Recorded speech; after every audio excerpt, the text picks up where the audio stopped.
C'est parti, mesdames et messieurs. Merci Nabion Sonandenge, Bozui, Nipakou, Yakolanda Bisso. Merci surtout dans notre communauté congolaise. Elle vous a éparpillé dans le monde. Vraiment, Nenga dans le Bakasou, c'est toujours tout Betara, comme Solo est allé en Boka, Bisso, République démocratique du Congo.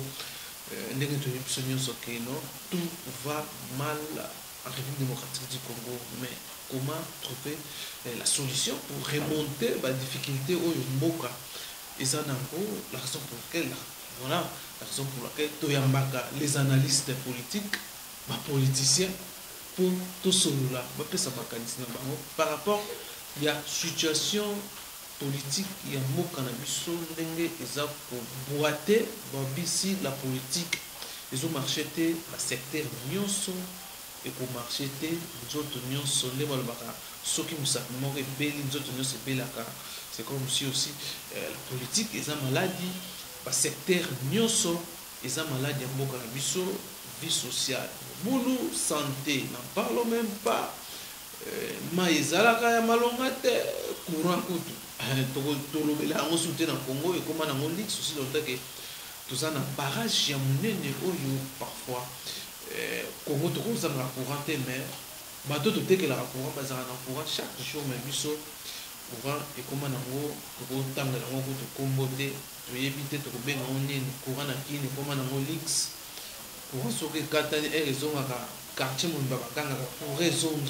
Donc voilà, tout ça, ils ont fait partir la mauvaise politique et surtout les mauvais politiques surtout système politique et les amabé ils ont pas solution. La raison pour laquelle tout ça n'est pas politicien, mais les politiques ont échoué selon l'opinion sous.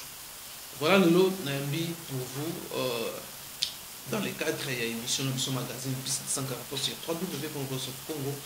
Nambi Libino, pour le moment, ils ont porté parole, il y a Union des Républicains, où ils ont vu Nicolas Tobakoyamba pour tout discuter l'actualité. Mais le tombé dans ma soirée, dossier à Norbert Billet, où ils ont demandé de Tchakobé dans ma soirée, procès Salamaki, première, déjà, Bafongola qui. Affaire naewana na tribunal ya njili oyo baza na prison makala baza toujours pour les cas na jugement to éviter soki bakobimisa to bakokondamner tellement plus de 2 ans admo ko ça 2 ans nanu bakondamna été to éviter cette fois-ci bazaki na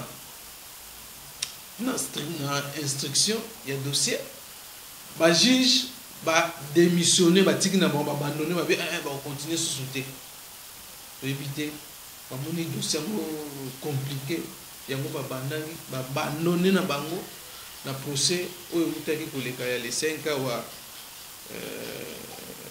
équipe musu kotaki ya ba juge pour pas continuer dossier.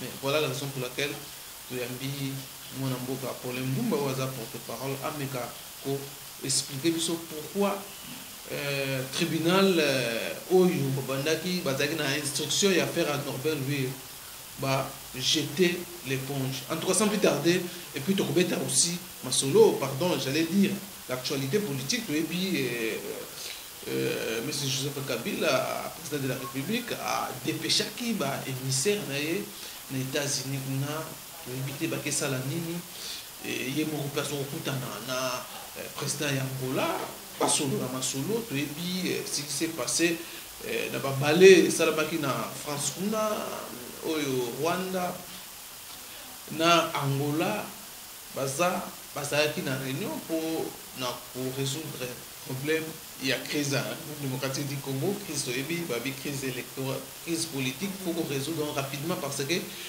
ekoki ko causer ba pays il y a ba voisin tort Emmanuel Macron a soutenir les deux pays Union africaine pour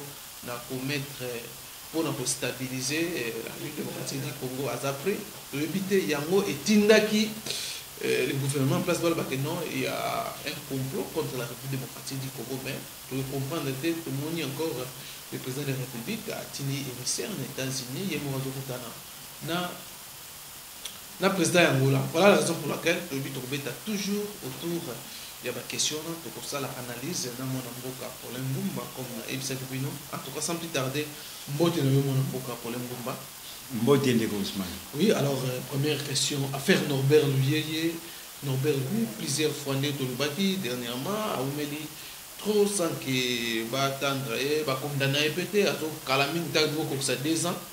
Alors on a invité procès Bosso et les qui instruction les gars qui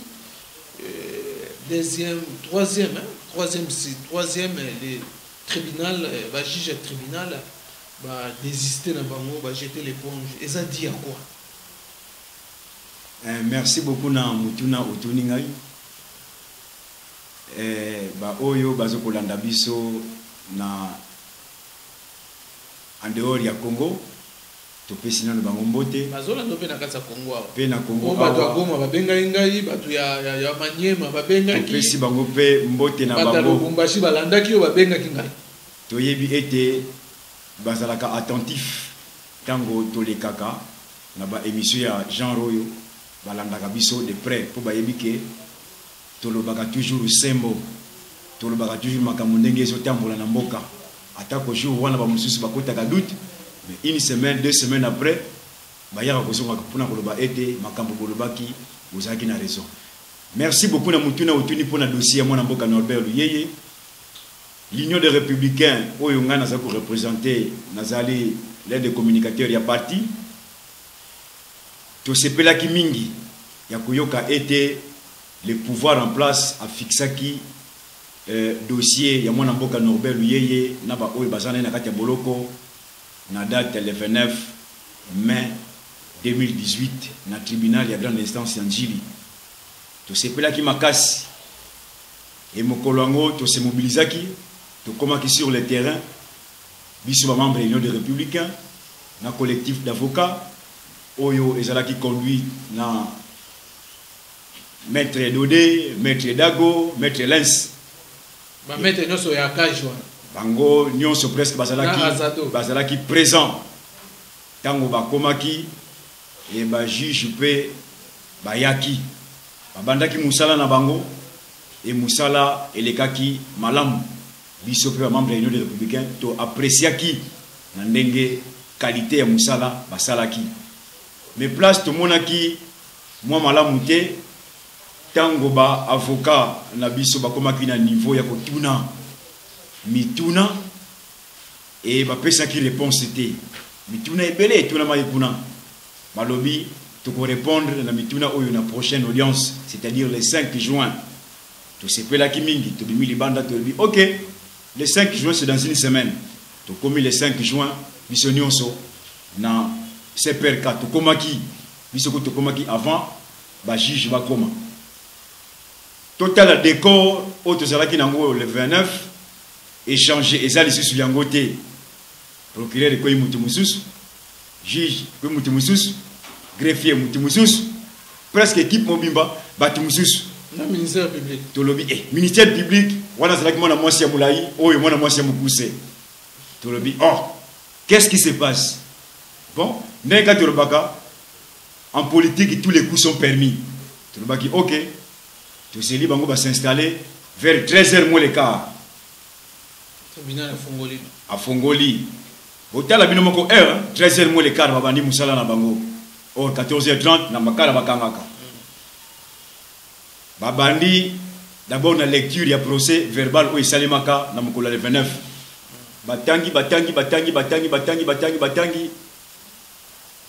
Isa passe.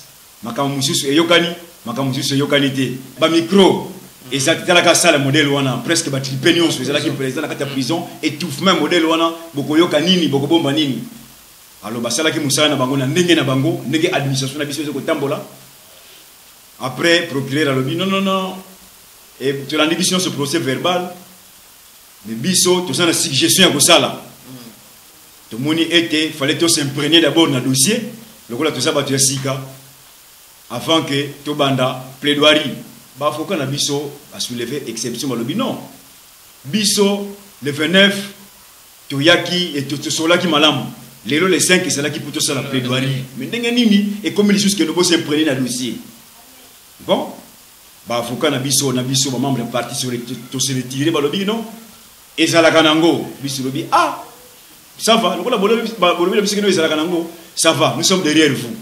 Mais ndenge tolobaka toujours que les dossiers politiques, tous les coups sont permis. Alors il faut reporter la prochaine audience et que ça les 12, c'est-à-dire mardi prochain. Tu le dis ok, mardi prochain dans une semaine, les lois déjà journée moko elongwe. Donc tu dis qu'il y a 6 jours. Donc les 12 c'est ça musikate, tu conseilles les 12. Moi namboka Norbert vient na baninga ne bazana prison, bakosala en face il y a ba juge. Qu'est-ce que vous critiquez na ndenge ba juge ba changer maman équipe tribunal, ba pesi mususu ya ba maintenant les antennes na katukuna ba lingi ba charger encore bon président de Norbert. C'est trop tôt. Ya koloba été ba noir ou bien ninyango et tout ça. Non. Tout c'est là d'abord plaidoirie et banda. De koyeba kopé sa position na biso na maimanso ezokoleka. Mais je ne cesse de le répéter que les dossiers de M. Norbert Luyeye, en les entendre parler en date du 29 mai, c'est un dossier purement politique parce que rien que l'introduction à l'achat qui m'a camunions, Yakoloba était pour mituna musuba tunaki na juge, ozo reconnaître babiloko, ozo reconnaître boye, ozo reconnaître maloba oyo lobaki alobi maloba oyo colonel ayebisa kinga na niveau ya demiap. Pona nini M. Norbert Luyeye olingaka ko répondre na appel ya chef de l'état te wana colonel na niveau ya demiap azoko yebisa ye. Pona nini maloba na yo à chaque fois soko lobby et bouleversaka toujours ba calcul. Voilà le nœud du problème. Ya kokangama ya mwana mboka Norbert Luyeye yango tolobaki na politique ba kamukeno alinga monter coup d'état. Voilà. Va prouver yango que ceux qui alinga a renversé et coup d'état. Donc ezaki dit ya ba proposition aya na famille politique ya aya pembeni ya négociation. Na introduction na ye alobaki nyonso oyo wana mais na lobi to peut éventrer les bowana makamu mususu na mikolo oyo soko ya to l'exa d'abord journal 19 ndenge kolekela parce que mingi elobaki mokolo wana oyo na procès verbal bakomaka yango te na demiap. Mais tu peux éventrer les bois les moments venus. Mais tu yebi été les dossiers de M. Norbert Luyeye et ça li politique paix et kosuka na politique. Chef de l'État, alors tu peux déléguer ben émissaire dans les États-Unis ils vont passer à la rencontre dans les jours où ça voya na président Angola na invité tout le monde qui une pression au niveau ya Rwanda, Angola et puis l'appui. Surtout il y a Emmanuel Macron président en France. Ils ont d'abord de soi et puis tout le monde chef de l'État dépêché ça. Et nous bien que bon non va comploter pour la RDC tous après pour faire face à toute attaque ou comme Taliban. Non, on a mangungu. Na kanisi na koloba été to surtout que malamoko va dépêcher émissaire dans les États-Unis. Donc, c'est quoi juste l'Union s'est préparé pour la RDC? Yo muto lobi ko zali prêt bitum au dépêcher sur bateau nani baki na sala ni yango lobi na introduction ezali mangungu ya koloba ete nous sommes prêts à tout. Non, tango toza nango eza sur temps il y a ba discours modèle wana te toza na temps ya koluka kimia na ba congolais parce que les congolais ont beaucoup souffert. Ezali ngonga ya kokotisa kimia na kati ya mboka.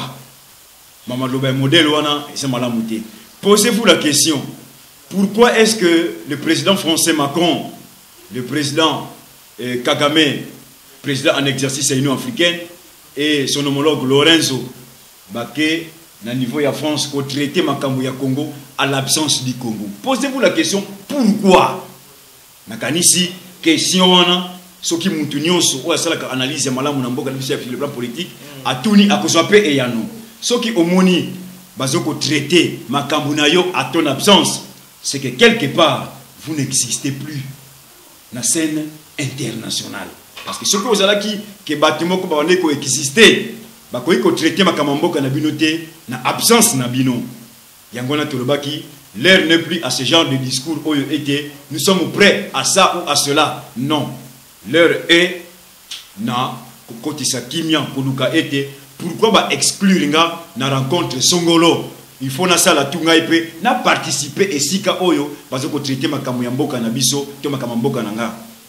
Tango tuni to landi ndeko Kabila atindi émissaire naye ndeko na biso chez Kitundu na niveau ya États-Unis akutana le secrétaire général Guterres. C'est bien.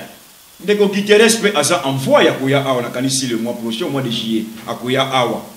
Asa na mission parce que yende mutu même asala ki était ba retardé ba initiative mususu oyo lomaka na France ya koloba ete topé sa chance na kimia yango nde alobaki na koyanga moko mois prochain bosa la précédé to privilégier la voie de la paix pona makambo etambola malamu na mboka Congo démocratique. Wana siko donc bazali na projet ya ko sala ba ko déloger les non. Gouvernement ça na raison ya complot bazo c'est non nako côté na secret ya ba président Misati ona uti kotanga te ndenge ndenge olobaki que président angolais président français na président rwandais mais le président rwandais représente l'ensemble de l'Afrique.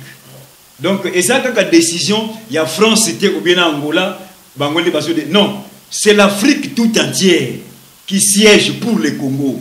Et l'Afrique a décidé, ou l'Afrique a arrêté un certain nombre d'initiatives pour couper sa kimia Namboka Nabiso, République démocratique du Congo. L'Afrique, à travers Ndeko Kagame, président Macron, parce que la France, ne vous trompez pas de face, la France est l'une des puissances de la planète. Après avoir négocié, le pétrole à Itour a échoué, Yango et PC Kanda pour soutenir.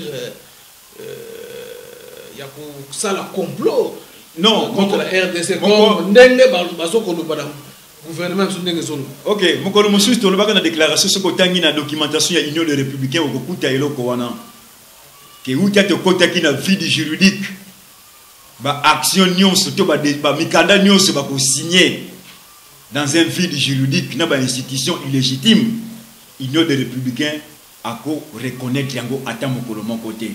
Lobby Union des Républicains au pouvoir, tu peux reconnaître pourquoi parce que Bassigna Kiango na période Oyo et Seigneur l'a quitté, c'est-à-dire dans un vide juridique, vous avez négocié pétrole à Ituri, ça se fait nulle part au monde, à moins que bah inverser bah valeur musus, mais na valeur républicaine Oyo biso te défendaka bah koyiko sala yangote avec les institutions illégitimes, illégales, bino bosia ko négocier pétrole, il y a place Songolo, non. Basala Kabongote, Yango Tolobaki était l'heure n'est plus au discours incendiaire. L'heure, il y a paix et sonné et sengeli pour traiter ma cambonion. Comment la paix sonne, on traite ce dossier à RDC sans ma dirigeant RDC au Tolobawa. Comment paix on ça mener? Paix au Salema à travers un dialogue franc et sincère. Pour l'Union des Républicains, à militaire pour l'élection, surtout. Dialogue sans Kabila. Non. Tu peux déjà réponse au émission électorale. Ah voilà, c'était transition sans Kabila. Donc Tolobaki déjà et donc voilà tu peux revenir sur ce propos au Tolobaki. C'est ça. Parce que Tolobaki était partisan, il y a philosophie Oyoana, bango pe basa du nombre. Parce que l'Union des Républicains ne cesse de répéter, tous sont derrière Joseph Kabila qui patronne toutes les institutions illégitimes aujourd'hui et feront face devant Norbert Luyeye qui pilote le vide juridique avec ses alliés.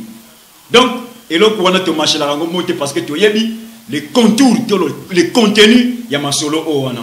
L'Union des Républicains, ceux qui ont l'ambition bien, Wuta Nanga Azana Isika Oyowana, Wuta Ndekongo Imulu Ndazalaka Isika Oyowana, Tolobaki to reconnecter Kabango Atamo Kolomo côté. Et Ndekonanga Makambazo Kosala, Tozo ko reconnecter un peu. Pète côté la Kobeta Masolo ya. Élection parce que tous les partisans il y a voix au Wanate pour Nabiso avant élection il y a solo et Salema et Sengeli dialogue franc et sincère issu de l'accord cadre donc pour poser un jalon to poser base moko solide pour permettre que les Congolais au bazali banda ya mboka ba ya ko voter to permettre que Congolais tiazo que de vote libumuza ko tonda pour nini aliaki to permettre que Congolais avant que ne voter à Sokoli parce que maïna régie des autres ezali to permettre ba Congolais ti bazo que ne voter ata makolo akotuti ali bakuti parce que njela eza malamu yango to bengaki ba base solide lokola biloko wana ba posaki yango te et puis ba interpréter ka pe malamu na constitution yango pe ba lobaki que non ba tribunal de paix fallait esalema partout dans la province pour statuer les contentieux électoraux. Et là, on essaie ça, on a peu makamususu. Donc, il y a un truc avant, token na maponami ya solo et sengeli ba biloko no swana et salema et soit et sika. Ne union de république comme on a dit que non, trouve na télévision puis na radio ko ba été bon, il est prêt pour aller aux élections na kanisi mokolango congolais moko tia ko yima yima. Na kasa liste il y a parti politique qui reconnu vous êtes na ba plateforme comme la mieux se retrouver na sepeli makasi na mutuna oyo yango zo ba no élection faut to les canons na dialogue to poser ba jalon. Merci beaucoup. To na ba élection. Merci beaucoup na mutuna oyo yo na kanisi journaliste misato ya ko tuna mutuna oyo wana to pesa que déjà réponse ya koloba été liste oyo ebimi ya ba parti politique oyo esengeli e fonctionner na mboka na biso to tangi kombo ya Union des Républicains créé le 28 novembre 2003, Oyo est totalisé déjà 15 ans d'existence avec un discours Oyo Tozana Yango, Babimisi comme on a vu sur la liste était. Mais c'est politique. Pourquoi? Parce que le discours de la communauté internationale. Non, ce n'est pas parce que le discours de la communauté internationale. Solution Congo dans la communauté internationale. Non. Solution à Congo, toujours Norbert lui détient la clé. On a répété à moi les dans la communauté internationale. Norbert lui détient la clé. Il y a solution ya mboka. Oh ya kokoti ya doute, akoti ya doute. Akokufa, akotika, discours en place. Pe ekozwa isika. Ata uchete melelo, lobby okozonga na raison. Peut-être tant de comprendre le comité et kokite oyo nyonso azokoti ya doute na langage. Donc, Yakoloba était l'Union des Républicains comme on est ebimakite non. Nous sommes un parti politique qui fonctionne il y a de cela 15 ans. Siège Nabiso et Yebani qui est au numéro 8, quartier 4, na place Sainte-Thérèse et Yebani. Tous en récépissé au ministère de l'Intérieur après ça Gabiso. Mokolo to koti saka ba dossier pour na konuka agrément ya parti. Ndenge mibeko la loi portant fonctionnement des partis politiques, la loi 004 du 15 mars 2004 au ndeko Kabila promulga ki baloba kinini.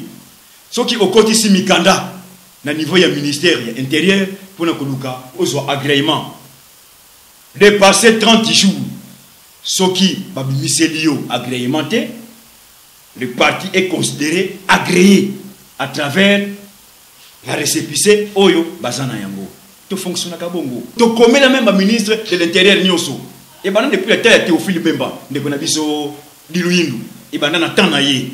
Pourquoi? Parce qu'à l'époque il y a des ministres ministre de l'intérieur parce que si gestion peut ezalaki de koluye s'aligner de koluye soudé ce qui de koluye a souda qui na régime. Je ne pense pas que eloko na ki ko bimalelo mais le kola toloba ki niet to ko sala yango te to ko militer selon mibeko ndenge ya mboka isoko tinda biso ke non ce qui bomoni boye bosala bo ce qui bomoni boye bosala do yango wana to se conformer non to se conformer ki na loi 004 du 15 mars 2004 pourtant organisation et fonctionnement des partis politiques yango ne sala ka été Union des Républicains dirigée par moi na mboka Norbert Luyeye et fonctionne pas tinam ko la lelo donc koloba été IR et bimakité et que balo déposer plainte to ko déposer plainte et pas il y a une institution qui n'existe pas koloba biso te ko non to kende ko pesa sur liste ya banani non et puis balo bakina biso to landi sous oui to landi sous nde comment fa to landi nde comment fa lobi que non nande ko lenga ko balobi que fallait bato oyo ba komo na bango ebimité na liste o ba publier ba konsa ba recours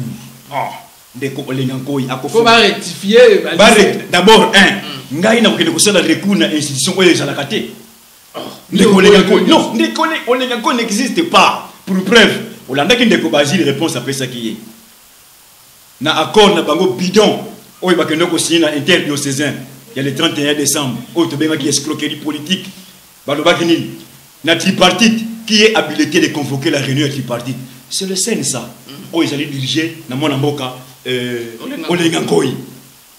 Mais Monsieur Tolobaka à son temps il n'existe pas parce que il fonctionne na base juridique mon côté et to sepela qui ndeko Basile a outi ko emboîter biso le pas ya koloba été comment une institution qui n'a pas une personnalité juridique peut convoquer une institution qui a une personnalité juridique. Donc c'est une entorse. Donc même d'accord, on a Saint-Sylvestre comme Bundisa Mususu. On a bitu mona bango, on a guerre on a côté parce que bango na uti kuna. Non, na lobaki na bandeli. Guerre na bango on a bitu côté moté parce que bango nyos basa comme chef de file Joseph Kabila. Bango tout na kati ba institution. On a sénateur, on a député, Assemblée nationale, on a un gouvernement, on a un CENI, on a une institution illégitime et ça lui gérer Nandeko Kabila. Donc moi je côté polémique na bango wana kuna ezati ezana ndeko Basile ndeko Lenganko ndeko Tibala et tali bango na chef de file na bango ndeko Kabila. Le moment venu tu ko ça na besoin de bango parce que tu ko ça en face na bango. Mais dans référendum na nino le bien Basile walobini. Voilà ndeko Basile alobi que bango basa habilité té ya ko convoquer tripartite. Pourquoi? Parce que basa na personnalité juridique té. Na lobi oh c'est qui batu balanda biso de près parce que biso de baka yango té Kosilisa accord na bango bidon oyo basilisa na interdiocésain il y a mois de décembre oyo ba escroquer population pour na ko PC kolekisa justement prolongation ya de Kabila na bango au nom de la solidarité institutionnelle yango te baki était nyonso na bango bazoko sala c'est de perte de temps bazoko lekisa ngonga na bango ya pamba na biloko nyonso na bazoko sala biso to ko sala recours te na institution oyo ezoko exister ko tout même balobi ke na niveau ya gouvernement. Mais quel gouvernement? De place pe na zo mona ke mutuna mako tuna ki awa ndeko Macron parce que a négocié pétrole à Ituri ba bimelier et tout ça. Mais vous allez négocier pétrole à Ituri avec quel gouvernement? Illégitime, qui n'existe même pas sur le plan légal. Vous allez négocier na bango et ko simbate. Yango pe na loba que non, c'est une interpellation. Na part na bango pe bandeko na biso ya communauté internationale. To la kisaki bango était tant que beaucoup sont passés dans le discours, il y a hier, beaucoup de gens ont solution. Mais heureusement, que bakomi kosonga na raison, que nos makambo batwana balobaki, et ça là qui a solo. Tant que balobi que initiative ya Union africaine et bazoko intéressé tous les pays signataires, il y a accord cadre d'Addis Abeba. Pour la RDC. Pour la RDC, les signataires y accord cadre. Lorenzo, au nom de l'Angola, pour le Kagame, au nom du Rwanda. Président Sassou, au nom du Congo, Centrafrique, Yoweri Museveni, Afrique du Sud, Ramaphosa, ainsi de suite. Tous les signataires, il y a accord 4, vous allez mobiliser. Nakanisi, au moins même de côté, il y a eu. Pour le gouvernement qui a respecté les accords. Macron a l'oba qui bien. A l'oba qui yango au singulier. Mais les Congolais, tellement qu'ils sont floués. Bango basomona accord ya Saint-Sylvestre. Non. Les accords. Respecter les accords signés. Un. Tu signes qui accord moko pour na kozoma ya ubangi. C'est un traité international. On appelle tout ça menacé la guerre de l'eau. Tu signes qui yango. Tu signes qui yango. Faut te presser bango. Tu signes qui yango. Tchad. Deux. Tu signes qui accord cadre. Oyo et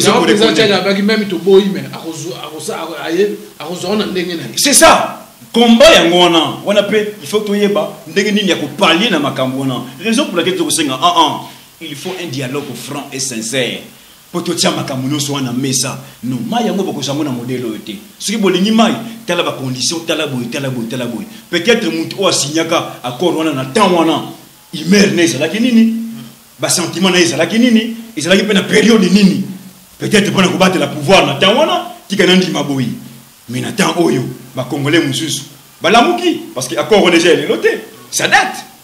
Donc il faut qu'on respecte ba accord mais biso to lobi était accord à Saint-Sylvestre c'était seulement accord à Saint-Sylvestre c'était un accord bidon to loba ki yango donc les a parmi les accords les a na katia accord ba bazoloba bon tant bazoloba te accord bidon bon ce qui n'a pas yango accord bidon parce que l'anda ba langage va se utiliser et c'est la baninga na biso ya Senko et c'est la baninga na biso ya opposition institutionnelle et c'est la communauté internationale telle place ba côté na piège bango nyonso. Il faut qu'on respecte l'accord de Saint-Sylvestre dans son intégralité. Oh, comment on peut respecter l'accord de Saint-Sylvestre dans son intégralité? Un, gouvernement le béni, tu sais quoi appliquer l'accord de Saint-Sylvestre parce que un, négocier la Azahawa, au nom il y a accord au Wana. On les gagne quoi Azahawa au nom de l'accord au Wana. Attaque les lots parce que Bunda Wana de Basile. Accord Wana, bango si basa na pouvoir, ils apprennent accord au Wana. Finalement, ba o ba non, accord Wana, ils a respecté. Où allons-nous? Il y a un total ici qui bango. Qui commence mal, termine mal.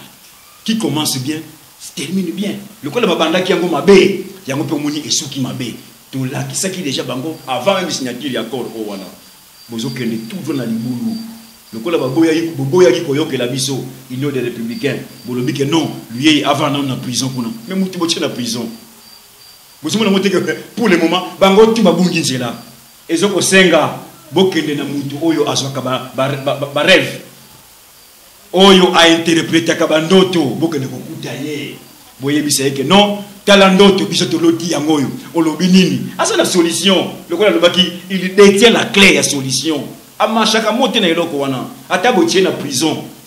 L'essentiel batikele munoko aloba. Soki amoni mutu. Ah, bonjour, mais bonjour naye, soit atteindre le message. Le message va être au manango libanda et ça n'a pas effet. Bisonio tozo koloba. Pour nini message à mon amboka Norbert lui. Ouais, tozo incontournable.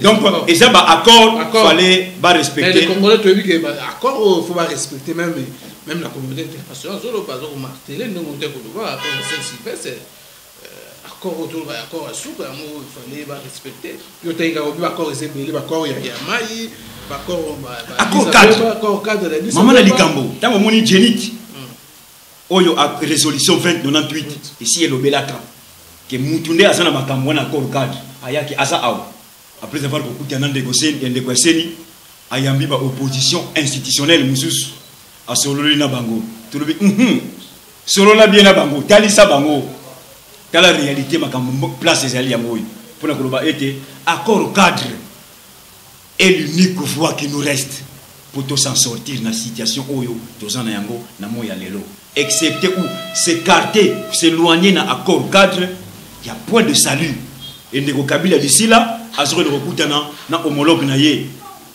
Lorenzo ndeko Lorenzo ya Angola bazoko kutana mais rencontre na bango et le bala Lorenzo tango azalaka na Paris à lobi ndeko Kabila c'est mon frère wana Lorenzo c'est mon frère. Ce n'est pas que ma propos on a une de Lorenzo et ça pour une ingérence mais il y a cadre et un conseil puisque le pays a des difficultés, il y a une crise politico et sécuritaire. Moi en tant que son collègue je dois lui prodiguer des conseils tout comme lui aussi à son tour aussi peut le faire à Koki Kolinga tout comme à Koki Koboya mais ceux qui olingi ils ont des conséquences nango ceux qui peut oboyi ils ont des conséquences nango d'où Pona, Ndeko Kabila place Aza, il est seul devant sa conscience. Atala Moutou Aza Pembenité, mais seul devant sa conscience. C'est sa vie politique qui est en danger. Je le répète, c'est sa vie politique qui est en danger. C'est à prendre ou à laisser. C'est un conseil. Conseil, Baboya Rangote. Les lots attaquent le big à Nakosa et Rangote. Mais son en danger, c'est-à-dire au nom de Bani. La vie politique en danger. Mais, place sur la terre, on a le big.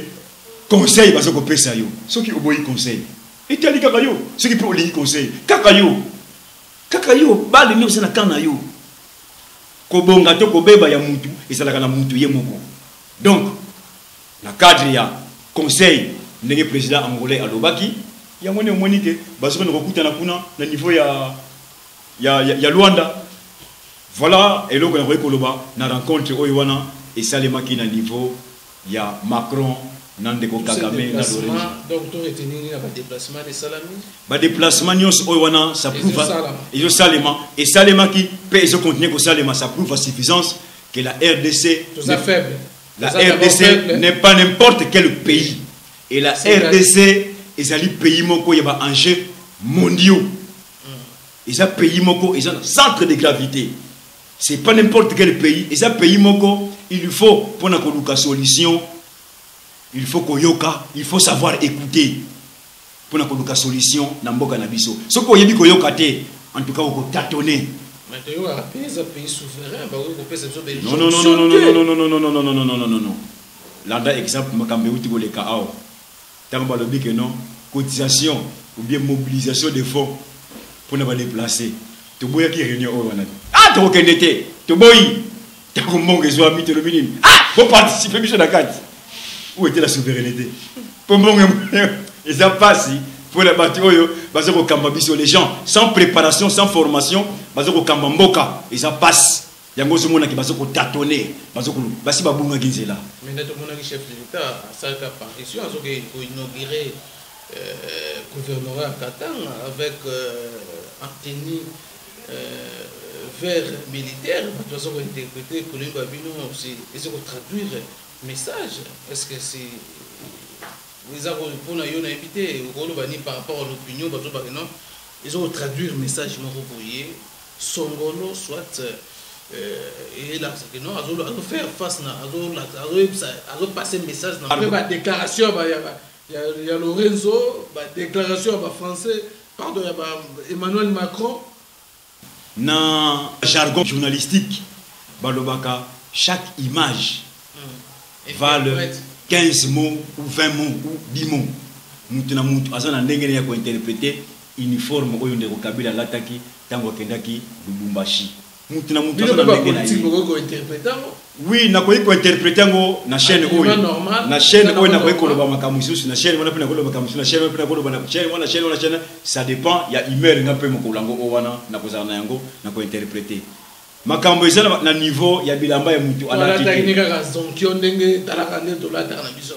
bon yemoko ayebi signification profonde ya elate liwana net nga ngati chemise oyo ngamoko na bi pour quand lati yango il fait très chaud na le bino fona lata manche court pour na nini mo eleki makasi pour place mususu na kotambola makolo esengeli na sala na manche court wana imer nanga yepe na yebite qu'est-ce qui lui a poussé pour aller à uniforme au wana Nathan Oyopé Nathan Oyopé on fait pression oui pression et dit à quoi c'est juste mettez en application les accords c'est tout simplement ça si il y a pas pression au moment où RDC sur la pression il y a la titanie on a vers militaire c'est quoi l'inga le bani qui a kobuna nan on ne combat pas la communauté internationale parce que la communauté internationale non la communauté internationale armée sur ça neti ya otoyebi ya kalate akobundana nani ndeko mende abimaki na télévision pour le ba était kobunda yé akobundana nani avec quelle armée l'armée hybride ekobundana nani non quelle armée tokobundana nani na armée o tozana ngo lelo RDC na armée o yé asana ngo lelo toko faire face na quel pays je ne vois pas dans ce monde des pays où toko faire face incapable ya kosisi na biso ba ADF nalu croyez-vous que ba ADF na lubozo ko kabangote bon la communauté internationale bumisa bango non et ça na niveau oyo wana te l'heure est à la paix l'heure est à l'apaisement que tout le moyen ya koluka ko décanter ya koluka solution pour la crise oyo tozana yango la crise depuis 2016 tozana crise jusqu'en ce jour notre jour yango comprometté si ko boyoti na soba congolais na crise mususu c'est-à-dire tokende na parodie ba élection modèle oyo pour oye ko sala été agenda lisusu crise mususu non ba congolais ba kufie belé voilà poto ça en tout cas merci nayo poto ça donc tozokaka question mo ya suka rapidement c'est quoi ataki ba banderole na ye na kati ya se ya parcelle na ye to moni bourgmestre Doli Makambo akotimba la mort avec ba militaire akala bendi ba banderole wana kenango mais awa pe na ni na bon bataki banderole na monti siko ezaka kawana o ezaka na sérieulerie bazolo bolate na konani na immeuble na bomba tsawana bazolo bolate alors tonani aussi par rapport à tout ça c'est combien que lobina Doli Makambo asenga excuse publique na ba acte sali pe a restituer ba banderole na bango basengi aussi na peuple congolais ba matisa ba banderole partout na Kinshasa partout na RDC Mobimba baloba pas question de troisième mandat. Merci beaucoup na mutuna oyo tuningai bisono sope tolanda ki ngona bilili tolandi bourgmestre commentaire na US tolanda ki pe bourgmestre ya Gombe est-ce que tolanda ki pe batia nandi abenjole ba pesa ki point de vue na bango concernant incidence wana et salemaki ce qui na benyango incidence c'est en guise de cause pour la nini batia tiraillement wana et ça penza malamu te na période et ça malamu te par na banani basali ma wana zo kwa de part et d'autre pour la ligne à de part et d'autre parce que bango mi balé base à la base de la situation oyo tozanango awa parce que ndeko Kabila je le répète en 2016 le peuple congolais était déterminé pour en finir une fois pour toutes na système oyo kaka bango basango église catholique Mais mon bata baba. Kikangana continue nano. Kaka bango. Peuple congolais botika nano. Boy c'est la biso awa nanzala na bino. Biso toke ko fêter nano na Rome. Bake ko fêter. Wana ba utembi Ba utembi bake ko fêter. Biso nanzala na biso awa na kanda oto salaki nango ya ko en finir na régime ba boyi. Tolobi OK. Boko futa yango un jour. Donc lelo ce sont des pots cassés. Ezali, ce que vous semez dans la vie, c'est ce que vous devez récolter. C'est la loi de la sémence. C'est biblique. Donc, c'est la même famille politique qui a interdiocésain. Mais ils ont senti que c'est comme si quand la majorité va préparer tous ces mandats, il y a Joseph Kabila. Et que ça, les matés. Ils ont la déclaration de la famille. Non. Jusqu'à présent. Que Joseph Kabila a postulé encore. Officiellement. Officiellement, non. Officiellement, non, on a yoki amoté. Alors. Officiellement, il y a le troisième mandat, non, on a yoki amoté. C'est ça. Alors, en tant que politicien averti, je viens. En tant que politicien averti, je ne peux pas trop faire des commentaires dans la rumeur. Non, j'évolue. La majorité, c'est un fait privé. Majorité, et ça, c'est strictement privé. Ok? Il y a un lobby qui a commenté et l'autre est en privé. Il a commenté et l'autre est officiel. C'est-à-dire, le jour où Ndeko Kabila a été candidat, ou bientôt, sa point de vue, ça va choquer le monde entier. Alors, les évêques lobby pousser par Congolais, mettre drapeau partout pour dire que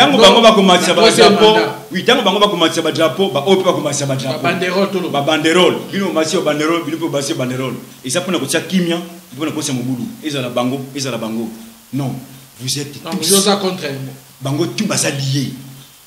Ngai na lobakango chaque fois peto machaka monter. Union des républicains ne vient pas faire la politique politicienne ou tu yaka ko la politique té oye bato kala basalaka. Biso to une vision sika. Total la makamuna ndenge réalité de kopesa la biso. Vous avez échoué à l'interdiocésain. Il faut avoir le courage de l'avouer que peuple congolais bolimbi sabiso na mbeto salaka na interdiocésain pour avoir vous escroqué les jours où l'église catholique bako sala yango bato liboso bako beta maboko l'union des républicains. Voilà, mesdames et messieurs, nous sommes à la fin. Merci Nabil Nyonso Bozoa qui dit bako ya kolanda biso to comme nasuka parce que les minutes battant d'antenne comme nasuka moi to commenter sur la question de sécurité Koko Nyangi baboyé visa na France. Mais de l'autre côté, chez Okitundu va payer visa à Kenya. Est-ce que ça règlement des comptes? On ne sait pas. Mais je sais que pour le moment, aucun ministre n'a pas eu Kobima. Pour l'année. Ndeko Kabila yebi. Ayebi yemoko. Yemoko ayebi. Ba message atindi bisino sto vandao. Au nom de la solidarité institutionnelle. To vanda wa bisonyo. Ah wana bata gouvernement. Bon, non, pas de institution bango nyonso. Ah ben si tu as fait c'est que des institutions. Abimagi. Abimagi zeleni. Oui, place Abima. Na place Abima. Fallait binanjili. Opposition na opposition. Fallait Abima na nzili. Na opposition ba na gouvernement ba robima. Na lobby hein. Fallait Abima. Na opposition ba na ngolo ba. Opposition ça na ka opposition pe ba robima. Tango ayaki le report ni. Le report nzili. Ku dimasko na report na maya. Ça ne rime pas. Bima na report nzili total ayo. Ben instruction de quelle opposition? Quelle opposition? Tu sais que les membres le bac est ba instruction non et que n'a pas oh non c'est parce qu'on a ba institution n'a pas répondre yo mais c'est quoi le but que une opposition non peut aller en prison. Quelle opposition allusion? Je me pose la question tout ça awa na face à Bilili peuple congolais bazo na biso quel type d'opposition vous faites allusion? Ba on va na Kabila le nom de ba institution illégitime. Je ne pense pas. L'opposition, quand on parle de l'opposition, nous voyons l'IDPS qui est. On voit. Non. L'IDPS, pour ne pas citer leur nom, un tigre en papier. Un grand parti politique. Comme disait Mao Tse-tung, c'est un tigre en papier. Un grand parti. J'ai dit un tigre en papier. Je sais ce que je le dis. Et pardon, je sais ce que je dis. Ce qui va mourir ma bé, je suis prêt au débat. Hier, à prenne à débat na bango. Convoquer biso bengisa biso, bango en face, biso en face. Tout le makama politique en boka. Total, qui a fait quoi dans le pays? Total, tout le monde a tigre en papier, Simba na yo, ça ne fait rien. ata osimbi eloko moko te. Nous allons lancer un débat. Simba na yo yango na lobi ete ndeko Kabila ayebi ba oyo ba bimi ayebi nani yango ba bimi et ba oyo bazo bima te ayebi ba nani yango ba boyi ko bima. Donc mana ko répondre ngate ko bima ngo apesi ben instruction na ba politicien nyonso ya opposition tout comme ya majorité na ba gouvernement na ba député nationaux na ba député provincial na ba sénateur oyo ngana yebi ke ndenge basa wana ba koyi ko bima. Oui, okondimanga te. C'est la démocratie. Attends, on imite. C'est la démocratie. Na lobby ete na temps oyo. Bapanda wana bakobimate. Na ba politicien. Na lobby bakobimate à moins que cette dérogation est pas là. Et pas ndenge cheo kitunda swaki. Soki aussi en moto kobimate. À moins que bimana la musus biman c'est la lufu. Ba mona ote peut-être ndenge musus wa bimeli. Ba bimana ndetinan. Ndetinan. Ba oyo yebiko. Kino na bimana jela. Officiellement. Parce qu'il y a une autorisation. À qui de droit? Mais bah, oh, non. Si Félix Azaki n'a rendez-vous, non, presse vite, il allait sortir par. Na lingala mingi kotanga. Te na condition pour yobi, bah tout nion so bazalia wa opposition ou bazala gouvernement ou bazala gouvernement. Bazala instru ba ko bimate. Yo mte mininga message koko nyange ndeko koko nyange baboyi abima. N'est-ce pas? Dans le bien ceux qui baboyi abima. Croyez-vous que l'instruction est utile bana et utile na kati qui bo bimate. Jusqu'à ce que cheo kitunda kosonga ya ko pesa biso rapport na mission oyo kendela ki wana. Po batimbi ko tinda il peut chef na yende ko Kabila. Que kende ko kutana ki Thérèse yebisa ye ki makamamboka ba traiter ngo na violence té na kimia. C'est tout comme message. Ba oyo bazo ko rêver ba yebi message en côté et j'ouvre la parenthèse. Mais na ko kangango sikoyo té. Parce que ngonga ezana no na ba émission mususu na koya ko fongo la brèche mais na lobika ka été ngonga oyo eza ngonga ya kimia eza ngonga ya koluka mobulu te accord ya Saint-Sylvestre ndenge torobaki ezalaki escroquerie politique to si to kunda yango ba to blaka accord wana yango mboka iso kende te. Voilà mesdames et messieurs, nous sommes à la fin. Merci na Bionyoso, merci na Piskas Wanga oyo azaki na caméra, merci na Eric Nkwa na montage. Champion d'Andy aussi, na machine, merci na Bionyoso, écoutez prochainement, na numéro, portez-vous bien, bye bye.